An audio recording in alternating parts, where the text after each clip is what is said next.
Thank you so much. Just a show of hands. Chiefs? 49ers? Oh, you. Patriots? Maybe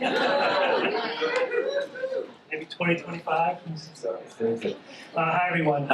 Thank you for Brand Innovators for having us here. And thank you to Boston Beer for a great venue to have this at today. I haven't had a chance to sample the beer yet, but I'm looking forward to doing that after this session. So thank you very much. My name is Brian Shepard. I'm the Managing Director at GroundTruth, which is an advertising technology company.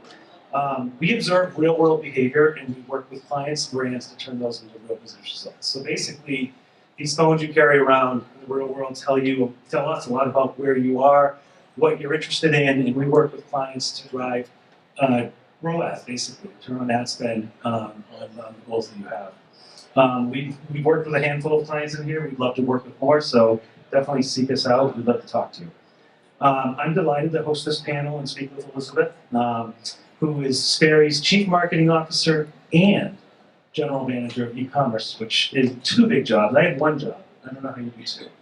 But because Sperry is a heritage brand, I'm sure it doesn't need an introduction, but I'd like Elizabeth to maybe tell us more about Sperry and how you do these two really important jobs. Thanks, Brian. Hi, everybody. Thank you also, Brian, for wearing Sperry. Appreciate it. Anyone else in the audience wearing Sperry? Thank you. Appreciate it. So anyway, nice to be here. Thank you for having us. So Sperry, just to start out, Sperry is a brand known for boat shoes. We're a footwear brand. Next year, we're celebrating our 90th anniversary, so it's been around for a while. Sperry has Which is young in this panel that we've Yeah, I know, right. Heritage, right? Everyone has it. We have a really fun founding story. So we were founded by a man named Paul Sperry, who in 1935 was an avid sailor, and he was sick of slipping on the deck of his boat. One winter day, he noticed his dog Prince stopped short on ice, and he turned over Prince's paws, and he saw these wave-like grooves on the bottom of his paws, and he constructed that into the bottom of the outsole, and that's how boat shoes were born. So we like to say we're a brand born on the water, and I'm sure we'll talk about that a little bit more too.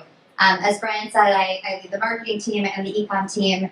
I see a lot of integration between the two of them and a lot of benefit by having them together. My digital marketing director is here, and she oversees all of the media, and there's actually a lot of benefit to really looking at your media plans truly full funnel from one perspective. And then I think your homepage really is the gateway into the brand, and so when we're not selling boots on markdown, we sell great, beautiful brand stories. So check it out. Yeah, when we talked last week, we talked a lot about how Sperry leans into the nostalgia and your heritage, right? And with the topic being, how do you do that, but also connect with today's consumers? So how do we kind of strike that balance? Yeah, so that is, our heritage is really something that we consider to be a point of differentiation within the footwear space. And so we task ourselves with leveraging our heritage, but really modernizing the brand today. I would say our biggest goal over the past couple of years has been really creating relevance for the brand, making it cool to wear Sperry's today. And so looking at our past, how do we bridge that?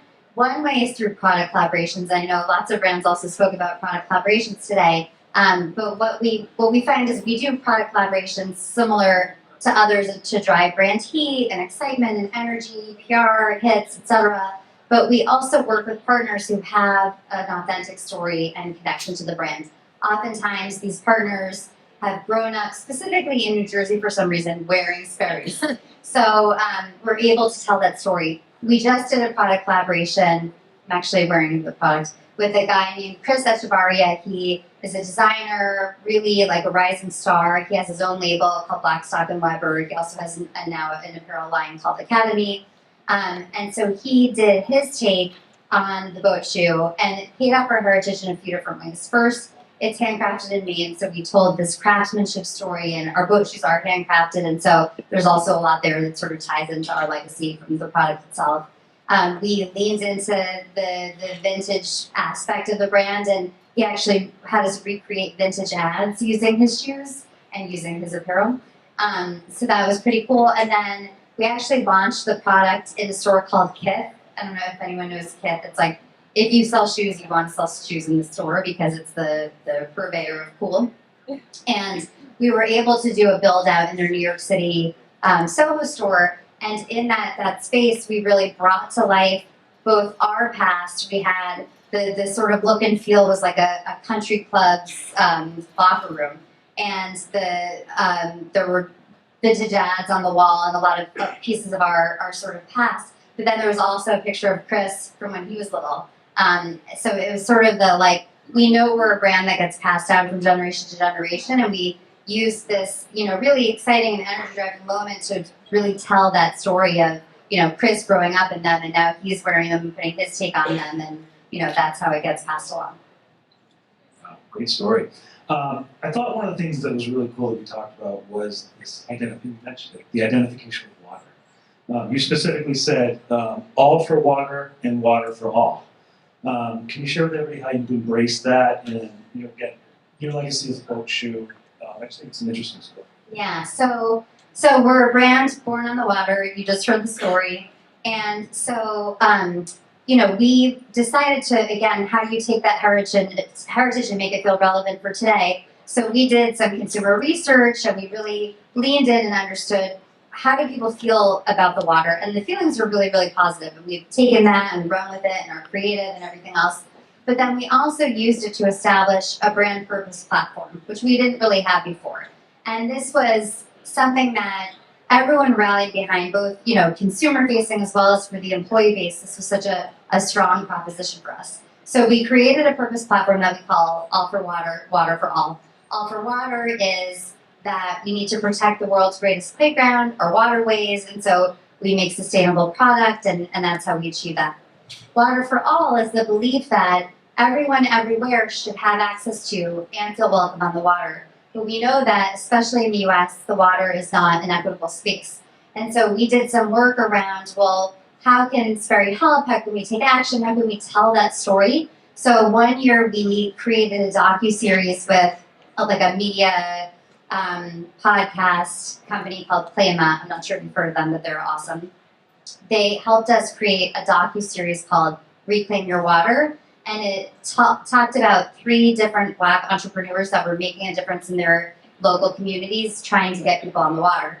And then the next year we worked with one of them, which was an organization called Tank Proof, which teaches kids how to swim, because if you can't feel safe on the water, you obviously can't enjoy the water. So that has been, a really meaningful thing for us as an organization, and a way to modernize the brand, because people care about brands that care, and people want to work for brands that care about something. So that's been a really meaningful initiative.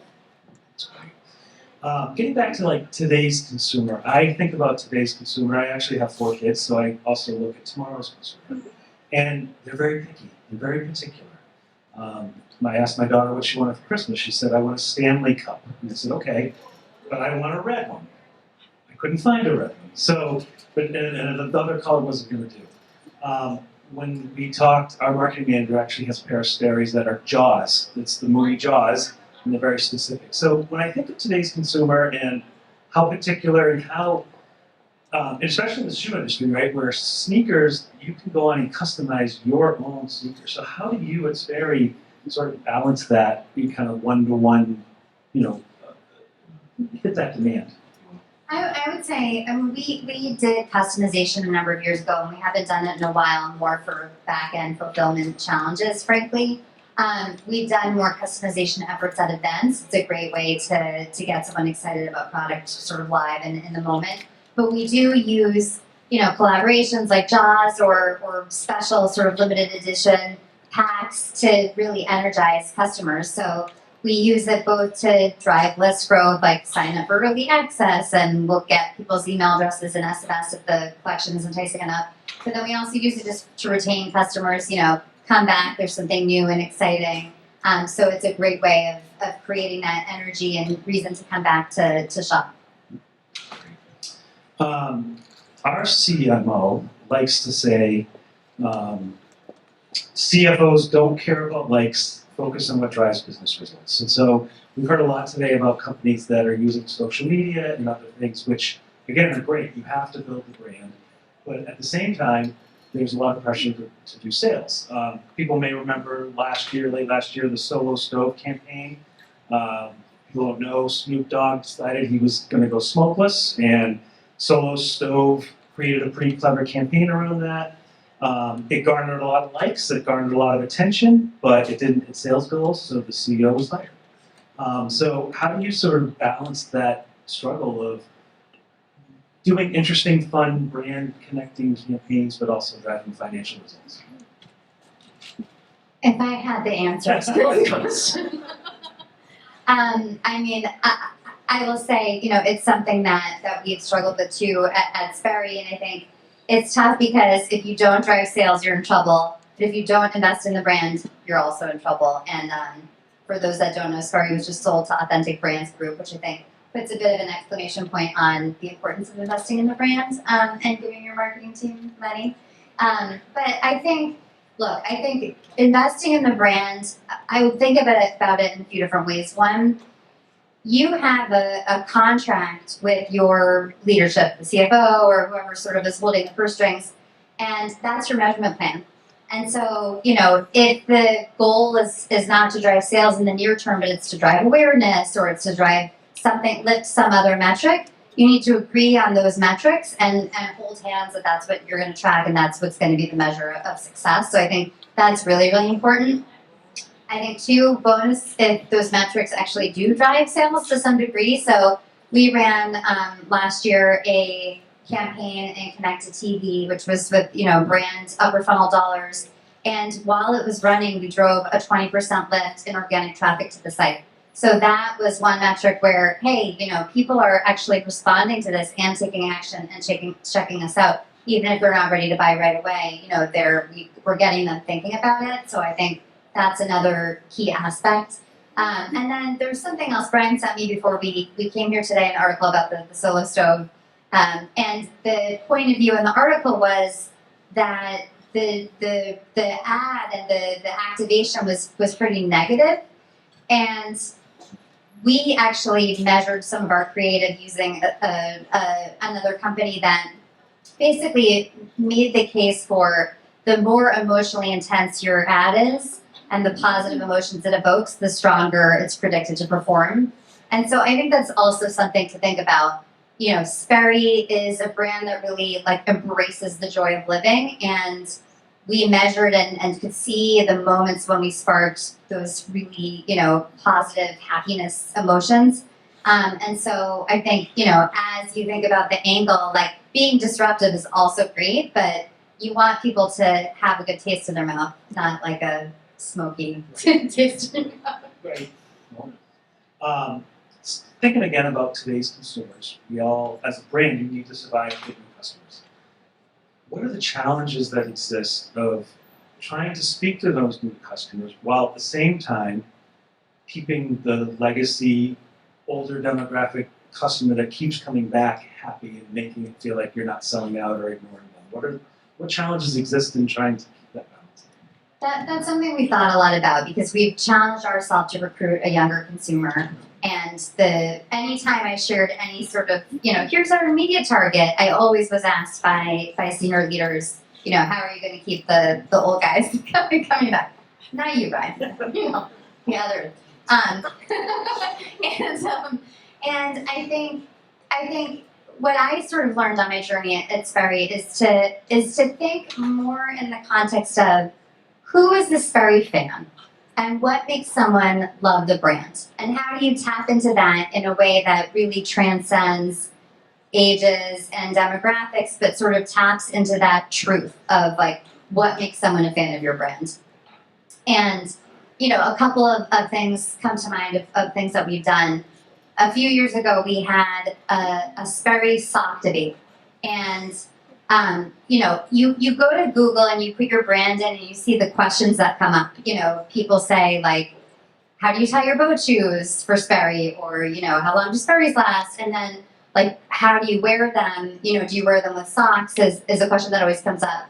And consumers feel really strongly, and I think most people wear them without socks, but it's sort of stylish if you wear them with socks. So we decided to create what was going to be originally just a social campaign into a much bigger deal where we posted it on social, and then we had our homepage. The two CTAs, instead of shop women's, shop men's, it was team sock, team no sock. We sort of like rallied everyone behind this, and we showed some cooler people wearing socks, no socks. We also showed editors who, you know, have been sort of legacy along for the ride, also participating. And so it was sort of from every angle you could relate if you were a fan of the brand. And we weren't even necessarily looking to drive category sales up. We just were looking to create some energy, also because our product was late and it was like February and we didn't know how else to sell boat shoes. And we ended up driving a spike that month, like 20% lift in that category by taking this fan-driven angle. So I think those are the times when you win, when it's not about, you know, new versus old. It's like, what is that nugget that hooks someone to your brand, and how do you tap into that in a way where everyone can relate? I know I told you I was going to spring this question on you. So I read that Super Bowl ad for 30 seconds is $7 million. I also know that that's you have to add $1 to $3 million production costs and filming and stuff. I'm fascinated to know, because I rarely get a chance to talk to CMOs, if someone dropped a $7 to $10 million budget in your desk and said, do you want to do a Super Bowl ad or not, what would you do? I would ask Julie, my digital marketing director over there, what the CPM is. And then evaluate it against other choices. Look, I mean, in my career, I hope I get to do Super Bowl because that sounds very fun. But I think you always have choices, and you want to look at, one, am I getting the value of that choice, you know, for what I'm paying? And two, is it the right audience? You know, I would say what's amazing about things like connected TV is like you get to be much more specific about who you're serving your ads to. So I would say for like a big national brand or something that's going really, really broad with their targeting, or to an audience that tends to watch football games, which is pretty broad, then it could be a great payoff. But if you're, you know, selling something a little bit niche, it might not be the best route. Ocean Spray said earlier that their Super Bowl is holidays. Do you have a Super Bowl time period, or are you pretty much year-round, steady? We like to think of our Super Bowl as what we call boat shoe summer, which is the summer. So we think about really like Memorial Day, you know, like people starting to get their boats out in the water, and Memorial Day is being really like the kickoff through Labor Day. So I mean, that's an extended period of time, but that really is our moment. But that said, I mean, our business also spikes during holiday because people like to buy things when there are cyber deals. So, yeah. All right, beer time. Thank you. You.